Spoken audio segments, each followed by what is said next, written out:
All right. We have Ed Glaude with us this morning. Ed, thank you for joining us. Thank you for having me. So, Ed, if you could just maybe start by telling us how you got into the business and give us a little background about yourself. Sure. So I'll give some background first. I was in banking for many years. I started out with Citibank for about 10, 12 years. Then I went to First National Bank. Then it was Wells Fargo. Then I went back to Citibank. And, I had this whole plan of flipping properties. So I took my last job at Citibank at the end of 2019. At the beginning of 2019, I was like, all right, well, I want to flip some properties and kind of get out of this box that I'm in, dealing with large corporate organizations. It kind of gets old after a while. And that was really my plan. So I flipped the property at the end of 18. And it went well. I didn't make that much money, but I learned a lot. Is I think that's most people's situation. What they learn when they flip their first house, they either lose a lot of money or they make decent money. Nobody really ever makes a lot of money on their first, right? So, Right. um, and that's sort of how that went. And I talked to a mentor of mine. He said, well, if you want to make a 5-year plan to leave banking, he's like, well, why don't you start a rental portfolio? And I'm like, why? Why would I want to do that? I don't want to be a landlord. So, he talked me into it. And that year, 19 going into 20, I bought like 8 properties. A lot of it was with Ben Lyons, actually, with his help, which I'll get to a little later. And that basically put me into the space where I was able to match my salary pretty much. Or I saw the next 3 properties that I had in the pipeline for 2021 that I would have matched my salary. So I decided to, I quit my job, believe it or not, on my birthday, 2020, which was my 40th birthday. So, I'm like a sign person. So I think that's it's just kind of odd that it happened that way. And one of the things about that so was okay, fine, I match my salary. How I'm gonna facilitate my bonus, right? Like what am I gonna do to actually match what I would make as a banker and whatever bonus I would have got, which for me would have been somewhere between $30,000-$50,000, somewhere around there, right? So um, I knew someone that knew Ben, spoke to him, and I said, "Hey Ben, can I come on as a 1099 and do some deals with you guys?" One, to obviously facilitate my bonus, and I have a child, right? I have a family and all that. So my wife thought I was kind of crazy jumping out there, Yeah. but I wanted to have some sort of safety net. And then Yeah. two was to really help people do what I did. That's like the nuts and bolts of and why I have the passion for what I do, right? I always fall into a consultative type, mentor type role for a lot of my clients. And one of the reasons why I bring a lot of deals to you guys is because you're one of the few lenders that understands how to mold a newer, less seasoned investor. And when I think of people that fall into that space, I think of me, right? So I have a lot of repeat clients that start out with no properties. Now they're on their 10th property, and just using the Burr method, or if they're not a landlord, then they're a flipper, then they're doing whatever method they use for that. But it's really cool to see people go from 0 to 5 and 10 and 15 properties, and that's kind of what fuels me as a banker. So, Ed, how did you hear about LYNK initially? I know you met Ben, who is our founding and managing director. If you could just walk us through that process. I actually met Ben through a relationship I had at Bayvex Lending. So that was like my introduction to this space, if you will.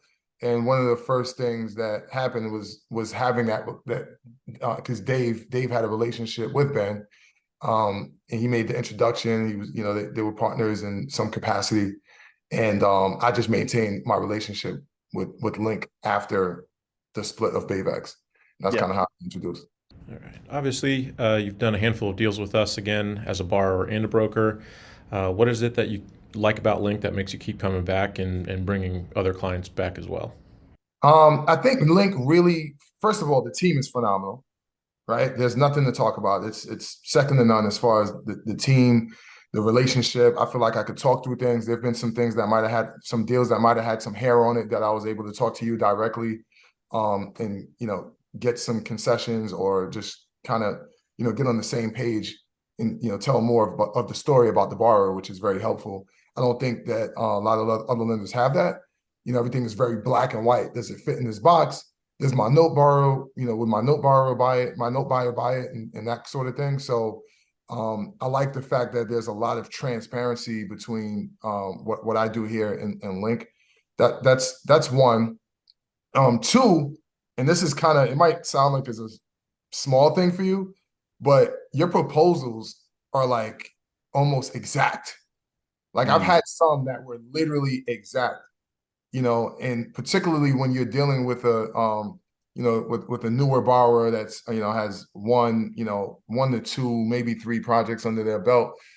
They're very sensitive, right? Because they don't have a lot of liquidity for, a $5,000 and $10,000, buffer that they just don't necessarily have it at that point because of where they are in their investment portfolio. So I really love that. I don't think I've seen a portfolio, as long as everything falls in, like nothing crazy happened with the ARV or anything like that. But if everything really falls where it's supposed to, I don't think I've had a variance more than $2,000 up or down ever on that first proposal. So that's big for me. And then we have conversations. I've met you guys, and there's something that stands for that.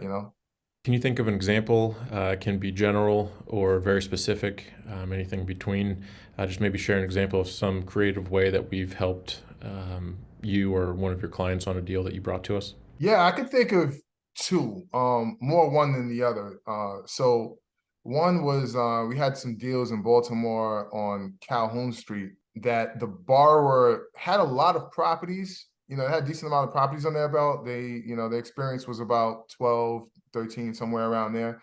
But all of their renovations were relatively small compared to what they were going to do on this one. This one was, if I'm not mistaken, was want to say each property, it was 2 properties, and each one was about 100 and change as far as the renovation. So their average renovation budget was, I don't think it exceeded $30,000 or $40,000. So obviously, the heavy renovation with the lack of that type of experience, dealing with the mechanicals and stuff like that, that client didn't have. However, between me and yourself, we were able to sort of look at it a little differently on a per door basis, because if you look at it on a per door basis, these properties were multifamilies. All the properties in the client's portfolio were singles. If you look at it on a per door basis, they actually did meet the requirement. And I don't know that another lender would have looked at that. They would have just looked at the fact that you're going from a $30,000 renovation to I think it was $100,000 or $120,000 renovation. Actually, it was more. It was north of that. right. One renovation was like 130, the other was about 160. Hmm. And they would have just looked at the fact that they've never done anything like that. But you guys looked at it on a per door basis. We got it done. And that client is doing very well. They're getting ready to pay us off on one of those transactions, I think this week or next week. Yeah, I appreciate those examples. That's great to hear that we've been able to help in many different ways with you and your clients.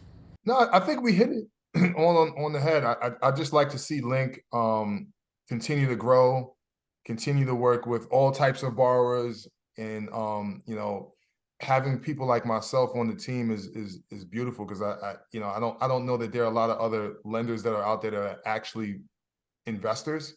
I think that's one thing that I bring to the table that's a little different than what some of the other folks have.